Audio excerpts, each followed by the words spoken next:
পাংশায় পূর্বশত্রুতার জের ধরে যুবককে কুপিয়ে ও পিটিয়ে হত্যা। রাজবাড়ীর পাংশা উপজেলায় বিএনপি কর্মীকে কুপিয়ে হত্যা করা হয়েছে।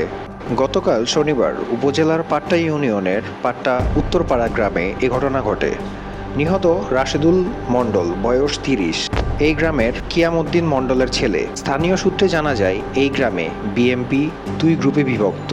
তাদের মধ্যে আধিপত্য বিস্তার নিয়ে এই হত্যাকাণ্ড ঘটেছে বলে স্থানীয় সূত্রে জানা যায়। রফিক নামের একজন ও সাথে ৮-১০ জন লোক রাশেদুলকে মারধর করে। এদিকে এই ঘটনার পর দুপুরে মণ্ডলপাড়া গ্রামের সুমন নামে একজনের বাড়িতে অগ্নিসংযোগ করেন বিক্ষুব্ধ লোকজন। সুমনের মা সালমা সুলতানা অভিযোগ করেন, রাশেদুল হত্যা কেন্দ্র করে পরিকল্পিতভাবে তাদের বাড়িতে আগুন দেওয়া হয়েছে। এ বিষয়ে রাজবাড়ী সহকারী police super Pangsha circle Debabrata Sarkar বলেন, আপনারা জানেন আজ সকালবেলা একটা অনাকাঙ্ক্ষিত ঘটনা ঘটে গেছে।